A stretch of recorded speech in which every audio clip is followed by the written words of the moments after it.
Hello, everybody, and welcome back to another episode of Scorebook Stories. I'm Alec. Hopefully, you had a wonderful week of watching baseball and softball. Actually, we are in an amazing time for baseball, softball fans right now because the College Baseball World Series is going on. The NCAA Women's Softball World Series is going on, and it is electric.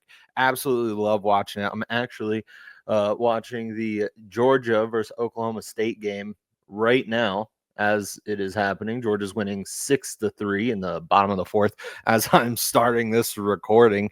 But to get off of the NCAA a little bit, but stick in college baseball, huge shout out to LSU Shreveport. LSU Shreveport capped off a 59-0 season with its first NAIA national championship, defeating Southern University 13-7 on Friday. Epic season for these boys. LSU Shreveport outscored NAIA World Series opponents 49-17 and definitely continued a trend of one-sided victories. The Pilots had 27 double-digit wins, including scores of 37-0, 42-4 over Texas College in March. Unbelievable play by these guys. For the season, LSU Shreveport finished with a slash line of 361. 493 and a 601. Unbelievable. To put that kind of into perspective for everybody, only 8 qualifiers have reached those numbers over a full season of ALNO history. Every Pilots player with at least 100 at bats hit over 300, 3 of which hit over 400. Ryan Davenport, Anthony Swenda, and Josh Gibson. They crushed the ball. Congratulations, LSU Shreveport. What an amazing season. I'm looking forward to seeing you do it again next year because this is epic already. And I can't believe how epic it would be if they can manage to do it again. But looking over at the NCAA baseball tournament right now, like I said, we have the Georgia Bulldogs taking on Oklahoma State. Both of them already have one loss. Looking at the bracket, the winner is going to go play Duke at 6 p.m. or that game. Actually, yeah, we will already have known what the outcome of this whole situation is by the time you're listening to this anyway. Never mind. I'm going to skip over that. But either way, this is a pretty solid bracket. I mean, ETSU's eliminated. Alabama's already eliminated. Houston Christian's eliminated. Fresno, Western Kentucky, B Cook, TSU, which sucks. I really wanted TSU to go pretty far in this one. Holy Cross, Oregon, Fairfield, Central Connecticut, Kansas, Miami, Ohio. There's a lot of good teams in here. Right now, I have Texas winning the whole thing, but I don't know if they're going to be able to get past UTSA. UTSA is so good. They have great pitching. I'm really enjoying watching them play ball. Out of some of the other teams in the other brackets that could win it, I also like Vandy. Vandy lost one already. They lost 3-2 to Louisville.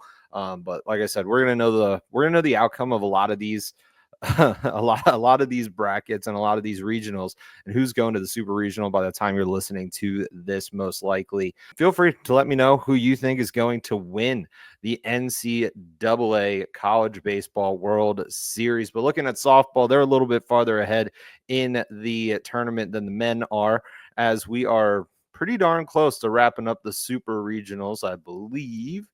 Nope, we're in it. We're almost down to the final 2 teams here. Had to flip over to the Women's College World Series page here.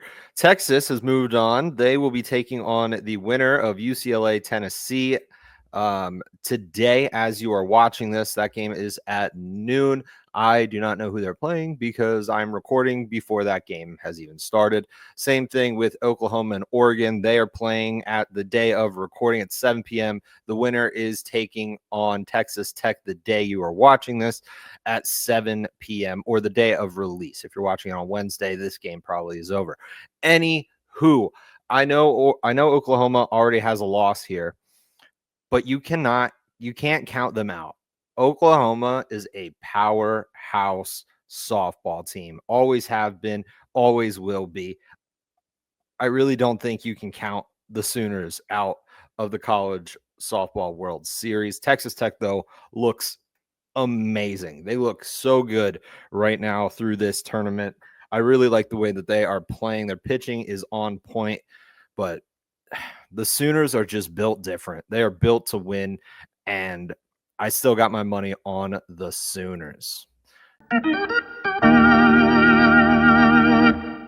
7MM Sports is your hub for all things Seven Mountains Media Sports. You can watch the latest of Sports Talk with Steve Jones episodes. You can find what station you can listen to your favorite Penn State sports team on, and you can even get live social media updates all the time. All of these things are available along with every single show produced by Seven Mountains Sports over at 7mmsports.com. Moving to the professional ranks, Jack Caglione. Talked about him last week. What are the Royals doing? I honestly hope this entire rant is irrelevant and you can fast forward through it, because Jack Caglione needs to be called up. His AAA numbers are nuts. Through 9 games ish. I wrote down these stats, I think Friday afternoon, Friday evening. So he's played a little bit more. The numbers are probably different, but through the stats that I have, 9 games played, 37 at bats, 5 runs, 12 hits, 1 double, 5 home runs, 10 RBIs, 3 walks, 7 Ks. He's hitting .324 with a .366 OBP, 757 slugging, and a 1.123 OPS. Call him up. The Royals right now can get his bat into the lineup in a number of different ways. Caglione can DH, play first, and play the outfield. Right now, Kansas City right fielders are hitting below the Mendoza line. Vinny Pasquantino's hitting around 250. Whoever Kansas City has DHing on any given day is hitting about 250 as well.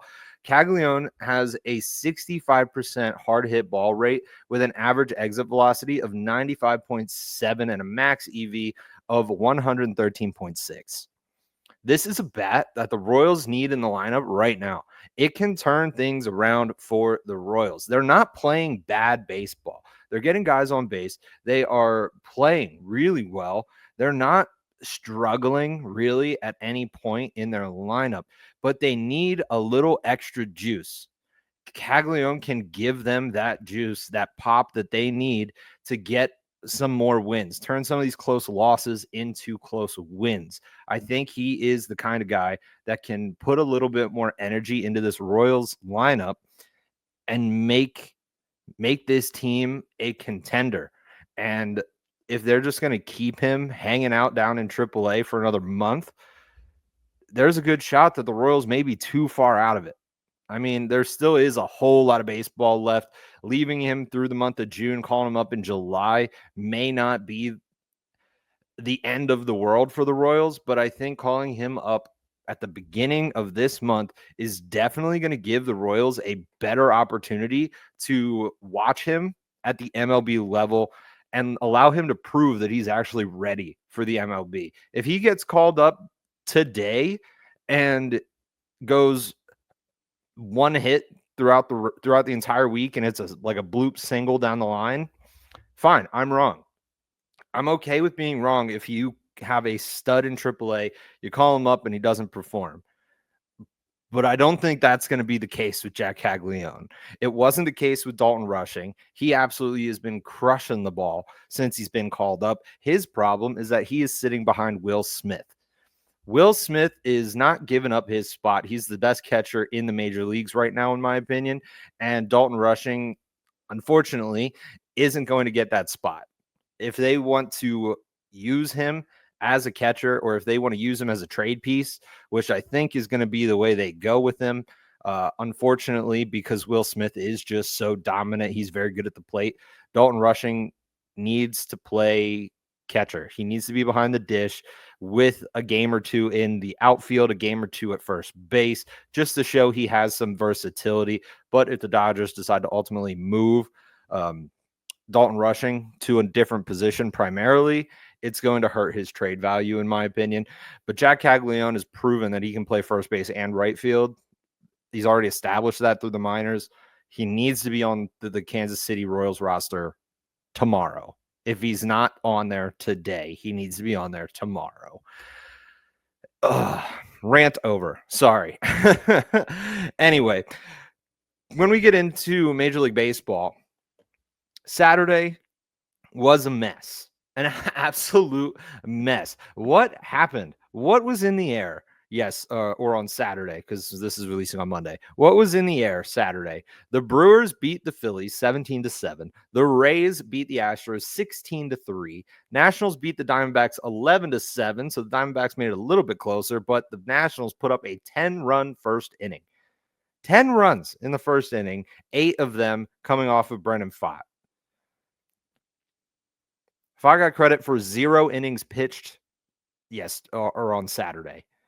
Unbelievable. What was happening? And the worst of all for me, because I am a Yankees fan, the Yankees lose. Well, the Yankees lost 18-0. Aaron Judge lost lost 18-2. That was one of my series to watch this week. I thought this was going to be the greatest series, nail biter, great pitching, great hitting.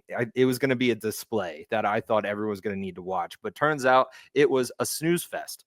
First game wasn't as bad. Ohtani really kind of put the energy behind the Dodgers, carried them to the win in game 1 with 2 home runs to Aaron Judge's 1 home run. And the Yankees also had homers from Austin Wells, Trent Grisham, and Paul Goldschmidt, but Max Fried just didn't have it, and the bullpen kind of fell apart. I don't think Aaron Boone really called in the right pitchers for game 1. I'm not a huge fan of De Los Santos, really not a huge fan of him. So I'm not sure why he got the call, but I'm not in the dugout. I'm not sure what they're seeing. Either way, Dodgers had a ton of hard hit balls all over the place. It just led to an 8-5 win in LA for game 1. And game 2 was brutal. The Dodgers picked up right where they left off in game 1. They put up 4 on the Yankees and made Will Warren throw 40 pitches in the first inning. Then the Dodgers put up 6 in the second. Judge went deep, which was a small plus for Yanks fans in the fourth, but the Bums put up another 4 in the fifth. Pablo Reyes eventually came in to pitch for the Yankees to save some arms out of the pen. Judge went 3 for 4 with 2 home runs. The rest of the roster went 3 for 23 with normal pitchers on the mound because Kiki Hernandez showed up and put on his little helmet and shut things down, closed it out for the Dodgers. Final score, LA Dodgers 18, Aaron Judge 2. I'm not even giving those 2 runs credit to the Yankees. No, Aaron Judge 2. Aaron Judge put up 2 runs. LA beat the Yankees 18-0. Aaron Judge lost 18-2. Game 3 did not happen as of recording, so Dodgers already won the series. Yoshi Yamamoto is going today for the Dodgers. I hope it was a good game. I'm going to predict that the Dodgers have won game 3, and that's a sweep for the Dodgers. Good job, LA. Anyway, next I want to talk about some early all-star rosters. In the American League, I have Cal Raleigh behind the dish, Paul Goldschmidt at first, Brandon Lau at second, Isaac Paredes at third base. I mean, I would have picked Alex Bregman, but I don't know how long he's going to be injured for. Jacob Wilson is actually my shortstop, not Bobby Witt Jr. I do like Bobby Witt Jr. He is going to be an all-star, but I think Jacob Wilson kind of deserves the starting spot here. Riley Green in left, Julio Rodriguez in center. Aaron Judge, obviously, in right field. Rafael Devers is going to be my DH. With all the drama that he has gone through, the very poor start that he had, he's absolutely turned it around and been crushing the ball. And this year's American League All-Star starter is Tarik Skubal, for obvious reasons.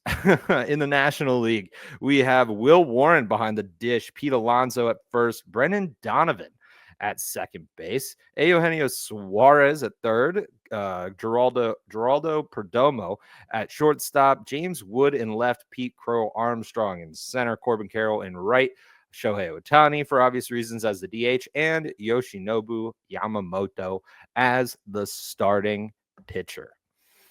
Unbelievable. Zach Wheeler was close to being the starter for my National League all-star team right now, but Yoshi's got a better ERA. So that's why I went with Yoshi Yamamoto. That's kind of my thoughts on that. I think those all-star rosters will be pretty good. We'll see where we go. I'm not entirely positive when all-star voting starts, but right now those are my early all-star picks for the AL and NL all-stars. Stay up to date on everything going on in the sports world by heading over to Seven Mountain Sports on Facebook, Seven Mountain Sports on X, on Instagram. We are on all of your favorite platforms, and you do not want to miss out on a single thing going on here at Seven Mountain Sports. Then we move into the standings update. The Yankees are on top still, even with this poor play. They built a pretty solid lead in the AL East, which they should be able to maintain. And I think as long as you can build a solid enough lead like they have, you'll be able to have some stinker series like this one. They're at 35 and 22, followed by the Rays, Blue Jays, Red Sox, and the Orioles. In the Central, Tigers, I think, are the best team in baseball right now, actually. Yeah, they are. 38 and 21, absolutely crushing it. Over in the West, the Mariners are on top with the Astros right behind them, followed by the Rangers, Angels, and the Athletics. In the National League, we have the Mets on top, followed by the Phillies, Nationals, Braves, Marlins. And in the Central, it's the Cubs, Cardinals, Brewers, and Reds, and the Pirates, who have been playing a little bit better as of late. And out in the West, Dodgers are extending their lead pretty solidly, followed by the Padres, the Giants, the Diamondbacks, and that other team in Colorado still with 9 wins. How long have they had 9 wins? Let me scroll back to last week's. Yep, 9 last week. 8. So they've won 1 game in 3 weeks. 1 game in 3 weeks. That's absolutely brutal. Rockies need to figure it out. Anyway, stat leaders. Aaron Judge is on top with a 398 batting average, followed by Freddie Freeman, Jacob Wilson, Will Smith, and Paul Goldschmidt. Hits, Aaron Judge also at the top, 86 hits, followed by Jacob Wilson, Paul Goldschmidt, Brendan Donovan, and Steven Kwan. Home runs, Cal Raleigh and Shohei Ohtani at the top with 22, followed by Judge at 21, Kyle Schwarber at 19, and Taylor Ward at 16. Pitching, Kyle Bubick has the top spot now with ERA with a 1.45, followed by Nathan Eovaldi, Kodai Senga, Tyler Mahle, and Max Fried falls to 5th after a very poor outing against LA on Saturday. In strikeouts, Mackenzie Gore sitting on top with 101, followed by Tarek Skubal, Zach Wheeler, Carlos Rodon, and Garrett Crochet. With saves, it is Robert Suarez still in the lead with 18, followed by Anthony Munoz, Kyle Finnegan, Carlos Estevez, and Emilio Pagan. My storied pitcher of the week, I think, is pretty obvious who it's going to be. Tarek Skubal. 1 win, 0 losses, 2 games started 16 innings pitched, 1 complete game, 1 shutout, 0 runs, 4 hits, 0 walks, 20 Ks, 51 total batters faced. Skubal threw a Maddox, like unbelievable. And he threw a complete game shutout against the Guardians, line 2 hits, racked up 13 Ks. What makes this Maddox is that he did a complete game shutout with under 100 pitches, which is kind of what Greg Maddux did. That's pretty much what he did. However, like this felt like a whole other level. Like the amount of swagger Skubal had on the mound, it was a lot of fun to watch, and I'm really glad I was able to tune in for that game. My storied player of the week is going to surprise a whole lot of you, I think. A lot of people may think it's Freddie Freeman. I consulted a number of my baseball friends who absolutely love the game and watch way too much like I do. And then I dug into the numbers. Brian Reynolds is going to be the storied player of the week from the Pittsburgh Pirates. He had a great week, 5 games played, 476 average, 21 at-bats, 10 hits, 6 singles, 2 doubles, 1 triple, 1 home run, 2 runs scored, 7 RBIs, 2 walks, and 2 Ks. The other one was going to be Freddie Freeman, who is hitting above 500 for the past week. However, he only had, I believe, 3 RBIs, and I think RBIs are a huge deal. Like if you're not getting guys, if you're not bringing guys in, great, you got on base, but you're getting stranded out there. He also didn't cross the plate a whole lot. Anyway, in Brian Reynolds' last 4 games, he went 4 for 5, 1 for 5, 2 for 4, and 3 for 5. And he is doing something that the rest of the roster has struggled with all year long, and that is getting runners across the plate. RBIs win games. End of story. Like that's how you win baseball. You score runs. And if you don't have guys that can get RBIs, you're gonna lose. Brian Reynolds is doing just that. And he had an unbelievable week through those 5 games, hitting nearly 500. If he would have gotten one more hit, I believe the math would have gotten him to pretty much to 500. Like one more hit was all he needed. He's playing really well right now. And that's why I think Brian Reynolds has got to be the storied player of the week, because this team has just struggled so much up to this point. I mean, they're not struggling horribly with their record being at 22-37. Like, they're still within range. If they can get the bats going and their top-notch pitching staff right now, except for the bullpen, their top starting rotation right now should put them in better positions to win, should the Pirates be able to figure out a way to score runs. But that seems to be their problem right now. Games to watch this upcoming week: Dodgers versus the Mets. 2 top teams in the National League. Very high probability of being the National League title game come playoff time. It's going to be a matchup to watch. Dodgers Mets is going to be a big deal. Everyone's going to be watching that. And another one that everyone is going to be watching is a rivalry series, the Yankees versus the Red Sox, Friday to Sunday. It's going to be a good one. The Red Sox have been kind of streaky lately. They're struggling with trying to figure out who's going to play what position on that infield. But overall, the Red Sox are still a pretty solid team. They have a lot of really great players. And the final series that I think is a must-watch this upcoming week is the Giants and the Padres. They are right next to each other in the standings. This series is going to have a lot of implications on how this NL West plays out the rest of the way. So that's what I'm going to be watching. I will be spending the rest of my week watching those 3 series and a whole lot of college baseball and softball. I hope you do the exact same. I'm Alec. I'm out of here. Enjoy the rest of your day. Make sure you are subscribed to the YouTube channel if you are not already, so you never miss an episode of Scorebook Stories. Don't forget to give 7 Mountain Sports a follow over on Instagram, Facebook, X, and listen to all of the amazing shows that we have right here on 7 Mountain Sports. I'm Alec. This is Scorebook Stories. Go watch some baseball.